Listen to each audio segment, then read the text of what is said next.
Everybody wants to be a hero until the villain makes a good point. People that save the day while being morally superior. Now, in some cases, the villains are more based than the actual heroes. The villains in this video are complex characters with controversial motivations. Perception plays a major role in understanding whether or not these villains are justified for their actions.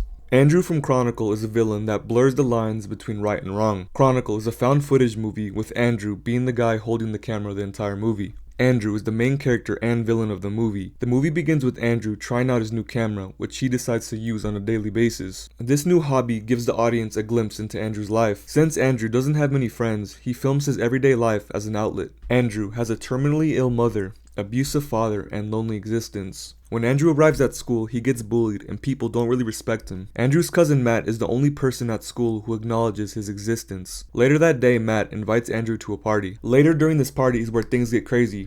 Steve, Matt, and Andrew find this weird space rock in the bottom of some random hole in the woods. They approach this rock without any precaution whatsoever. They end up touching this rock and something happens. The next day, all three of them discover they have telekinesis. Andrew learns how to use his powers at a faster pace than Matt and Steve. They practice using their powers and have plenty of fun doing so. On their way home, a road rager began to honk at them.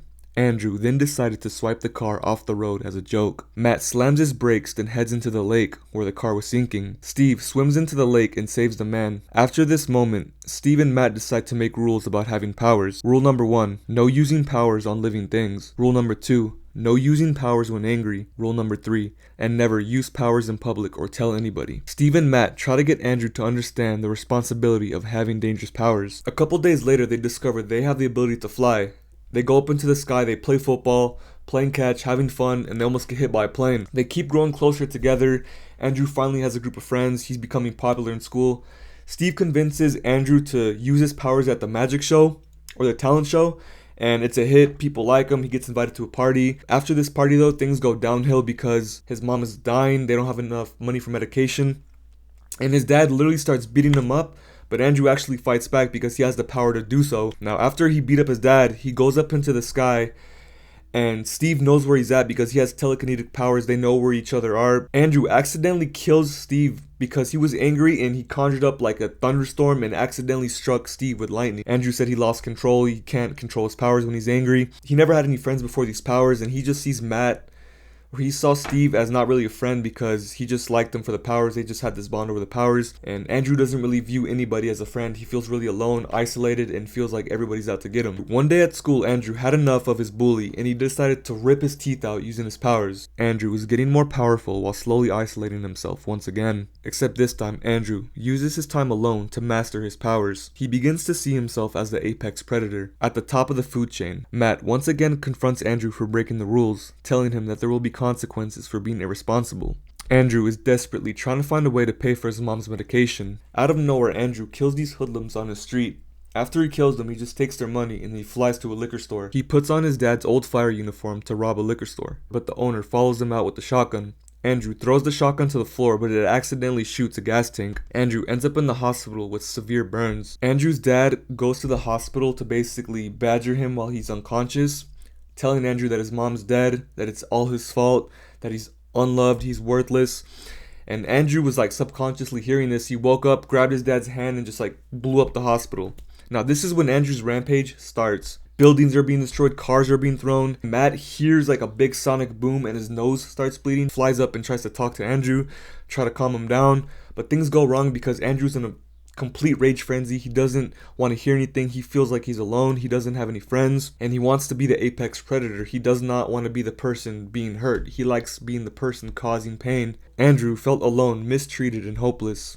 Gaining superpowers only made things go to his head. The apex predator complex caused Andrew to become corrupted by rage. Andrew was not a bad person, but ended up burning down a city to feel its warmth. Unresolved trauma mixed with dangerous power is a recipe for disaster. Andrew is a prime example of hurt people just hurt people. At the end of this movie, Matt made the decision to kill his cousin because he was going crazy and he had nothing else to do. There was no other option. At least the movie ended with Matt taking Andrew's camera to the Himalayas so it can rest in peace, and Andrew has a good view of the mountains.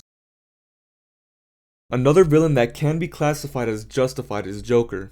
More specifically, the 2019 Joker. 2019 Joker film depicts a broken man being pushed over the edge by society. Arthur Fleck is a downer who suffers from mental illness, loneliness, and pathological laughter. He tries to be happy while taking care of his sick mother. Working as a day clown, Arthur gets beat up by some kids. Arthur's co-workers give him a gun for protection. This scene was funny when Arthur went to the hospital to perform for a bunch of sick kids. He drops the gun on the floor and tries to pick it up. Arthur's co-worker didn't come forward and take responsibility for giving Arthur the gun. Just when things couldn't get worse, Arthur gets beat up on a train by 3 drunk men. In self-defense, Arthur kills all 3 of them. This sparks a change within Gotham. People are celebrating the death of 3 rich men because poor people are struggling every day. Arthur tries to become a comedian, start a relationship, and improve his mental health. Each of these attempts fails miserably. Arthur's favorite television host, Murray, makes fun of Arthur. Not too long after, Arthur discovers his mother is a pathological liar who abused and neglected him as a child. Not only that, Arthur fantasized an entire relationship with his neighbor as a coping mechanism. Arthur becomes a Joker after killing his mother. Feeling like nothing can stop him, he decided to accept Murray's invitation. When Joker arrived to Murray's TV show, he didn't expect to do what he did. He just wanted to go there, crack a few jokes, and take his own life. Joker addresses the 3 dead men on the subway and proudly admits to killing them, claiming no one would care if they weren't rich. If Arthur would have died on the subway, people would walk right over him. Now, what really pissed off Arthur is Murray was just looking at him like a joke. The whole thing was a joke. Even though he showed up as a clown, he just said the whole point of him being there was to be made fun of and laughed at. And he didn't really think that was too funny. What he did think was funny was shooting him. To him, that was funny. And to be frank, a little justified. Gotham erupts in disorder, celebrating the Joker's actions. They even rescue Joker from getting arrested. The movie ends with Joker escaping the psych ward. The main reason Joker is a justifiable villain is because he accidentally started a revolution. The only reason he killed those 3 rich brokers was out of self-defense. Arthur didn't plan on killing his co-worker until he showed up at his house demanding answers. Killing his co-worker, shooting Murray were 2 impulsive decisions. Arthur felt empowered and embraced his alter ego. Gaining confidence helped Arthur realize he was powerful. Unfortunately, his mental illness, unresolved trauma, and isolation made him suicidal. Joker didn't plan on becoming a villain, he just had one bad day. And this bad day accidentally triggered a revolution within Gotham. Now, Shane from The Walking Dead is one of the best villains, and he can be somewhat justifiable. I'm not going to say he's all the way justifiable because he did some crazy things, and he's a complex character with questionable motivations. Shane's relationship with Rick Grimes and his wife Lori made the show interesting. Before the zombie apocalypse, Rick and Shane were partners in the police force. Rick ends up in the hospital during the shootout. Shane is at the hospital when the zombie outbreak occurs. Rick is unconscious, so Shane barricades his room to save him. Shane picks up Rick's wife Lori and son Carl. They leave the city to escape the zombies. Rick eventually finds his way back to his family through sheer luck. Shane assumed Rick was dead. He was happy to see his best friend but pissed off at the same time. Shane and Lori had been sleeping together at camp. Lori thought Rick was dead because Shane told her the hospital was overrun. This dirty little secret is what makes Shane's character so interesting. Shane and Rick are in the woods. He aims the shotgun right at Rick. Like, he has him in his sights. He's thinking about pulling the trigger, but he doesn't. And it's really funny because Dale is just like watching Shane do this, and it's funny the whole time. He just like looks at him with this stare, and it's the funniest shit ever. Shane remains loyal to Rick even though he was fucking his wife. Shane's dark side is exposed when the group is at the CDC headquarters. Shane confronts Lori alone in a room. Lori tells him that there is no relationship because Rick is alive. Shane is drunk, angry, and upset that he can't have Lori. Shane basically assaulted her at the CDC. The next day, someone asks Shane what happened to his neck. He tells them he sleeps hard. Later on in season 2 is where Shane becomes a full-on villain. He no longer cares about how bad his actions may seem. All he cares about is protecting Carl and Lori. In the beginning of season 2, Shane has Rick's back even though he's hiding a dark secret. You guys remember when the whole Sophia incident happened? Sophia went missing. They go to the woods, they search tirelessly, there's all these search parties, and Carl accidentally gets shot by a hunter named Otis. Otis takes Carl back to the freaking farm where Urshel is, and that's how they meet Urshel. Carl needs equipment for surgery, so Otis and Shane decide to go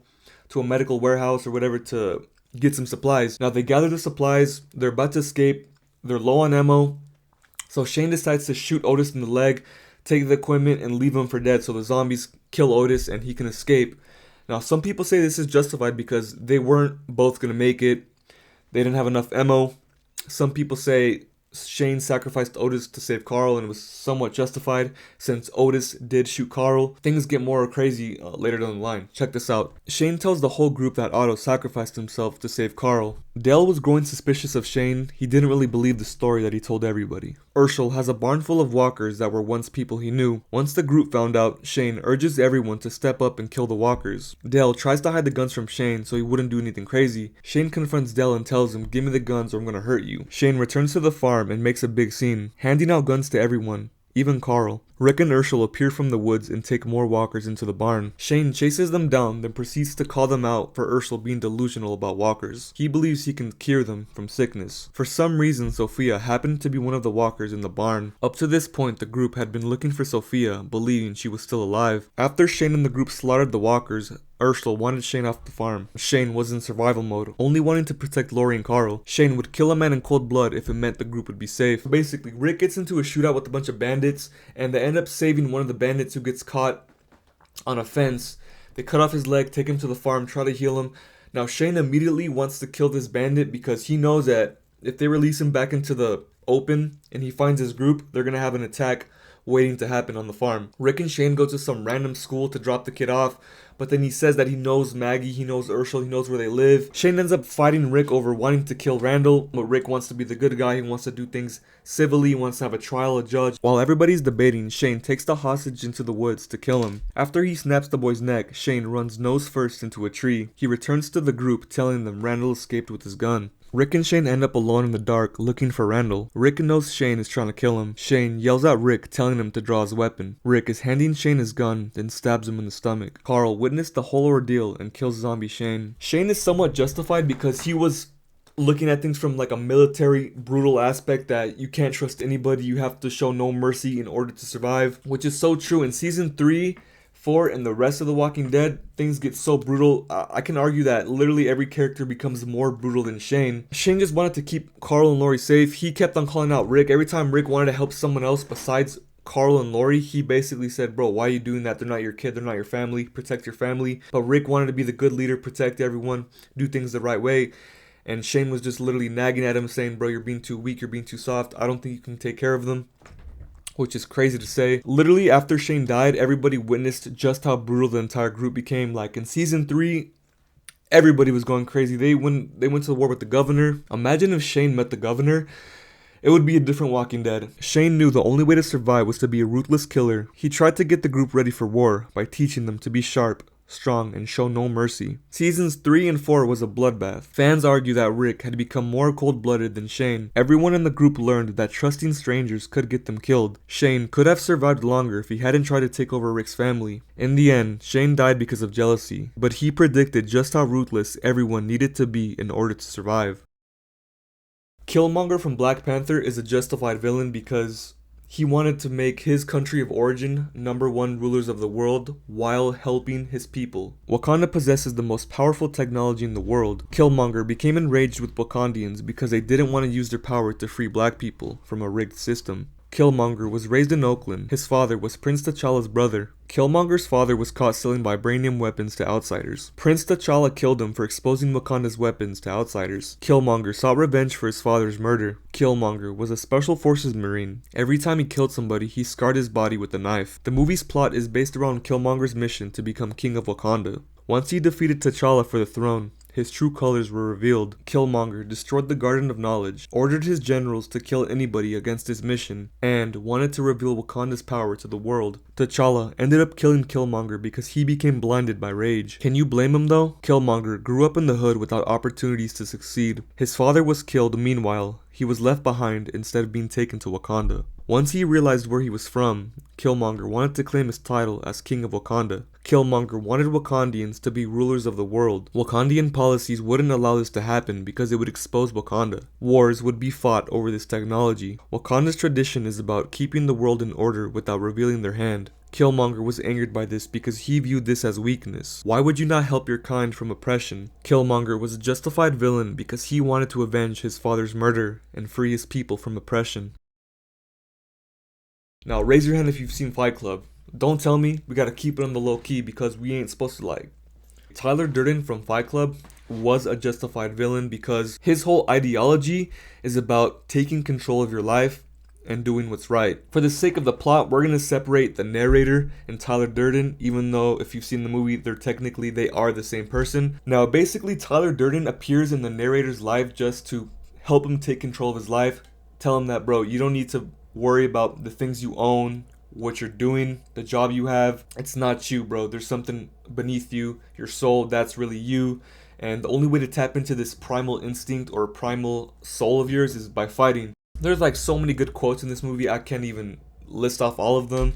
Like, the things you own end up owning you, or there is no Great Depression, the Great Depression is our own lives. Tyler basically preaches materialism is cancer, pointless and stupid. You need to find value in life by doing things that hurt, that help you grow. The only way to grow in life is to destroy everything you have, to basically rebuild yourself, to get destroyed mentally, physically, spiritually, break yourself down so you can be rebuilt, which is kind of cultish, which he ends up doing in the movie called Project Mayhem. If you guys remember that, basically he started a whole cult through the Fight Club, and he basically had all these dudes making bombs, planning attacks on these Starbucks, like basically blowing up Starbucks, anything corporate America he was against, because he viewed it as an attack on masculinity. Tyler Durden claims that they're in a spiritual war, that masculinity is under attack. Tyler Durden helps the narrator find meaning in his life by taking control, by destroying his apartment. He literally blew up his apartment, which was pretty funny. Just destroyed everything, and then they both go to this freaking random ass abandoned house. It smells bad, it's musty,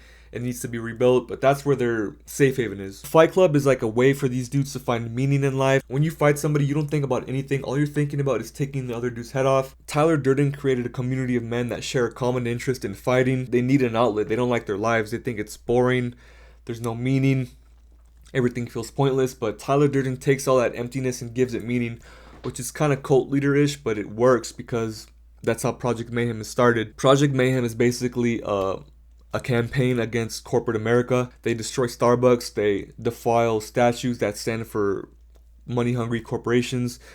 Now, things get real when somebody dies during this process, like somebody gets shot by a security guard, or the ending of Project Mayhem is to destroy all these credit card buildings to wipe out America's debt, wipe out everybody's debt, which is kind of justifiable if you think about it. Like, how many people are indebted to universities, to, I don't know, gambling debts, just rack up a bunch of credit card debt, and he just wanted to wipe that without killing anybody. So he had a bunch of people in on this plan. Project Mayhem runs deep. Office employees, janitors, police, they were all in the cult.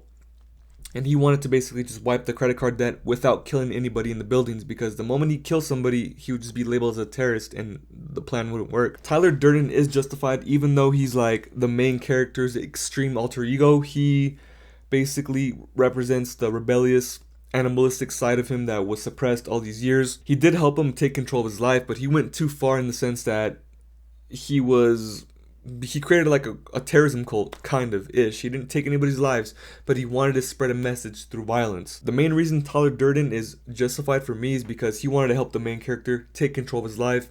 He built a community of men to be stronger, to fight, to have fun, to give meaning in their lives. It's the war within. We're going to move on to Fletcher from Whiplash. Now, if you've seen Whiplash, Fletcher is literally the Gordon Ramsay of musical theater. He yells at his students, he manipulates them, he makes them feel worthless, he makes them never feel good enough. Fletcher's methods are unorthodox, abusive, and to be frank, really cruel, but it works. At the end of the movie, the main drummer, Andrew, he becomes one of the best drummers. He has the craziest drum solo because Fletcher molded him into becoming the perfect drummer. Now, in the beginning, he was already ambitious, obsessed with becoming the best drummer. He wanted to get into Fletcher's school of music because he knew it was one of the best in the entire state. But Fletcher had a reputation for being unorthodox, abusive, and very cruel to his students, to the point where everybody's on edge, nobody's like enjoying their time there, they're just there to perform the best that they can. But Fletcher created this environment that was really toxic, and it felt like really militant. Like, if you messed up, you would get abused in front of everybody would suffer for your mistake. I remember he even kicked out one student for just looking at him the wrong way. One of Fletcher's past students offed themselves because they were too stressed. Fletcher had something to do with this because Fletcher was always yelling, calling people names, being really abusive. Like, I remember when he was collecting information from the main character, Andrew, he was just gathering ammo to use against him during their session. He publicly humiliated Andrew's first day of band class was probably one of the worst because tempo was off or whatever. He literally just blew up on him. He started yelling at him. He started slapping him. He started calling him a little girl. He made him cry in front of everybody. He told him he was worthless. This repetition of abuse happens throughout the movie, and it makes Andrew more obsessed. Most people would quit, be like, fuck this guy. I'm not going to be in this stupid ass abusive music school. But Andrew wanted to be the best drummer that he could, and Fletcher was looking for that one student he could mold into one of the greatest musicians of his time. So he's justified kind of in a way that he wanted to make one student of his like a legendary musician, but at the cost of their mental health. Fletcher is obsessed with creating a legendary musician, and Andrew is obsessed with being one of the best drummers. So when they meet each other, it's a toxic relationship, endures the abuse, but only for so long. In the movie, he gets into a car accident, he gets out of the car, he walks to the performance, and he tries to play the drums, but he's hurt, but he just doesn't want to displease Fletcher. Fletcher tells him he's done, you're done.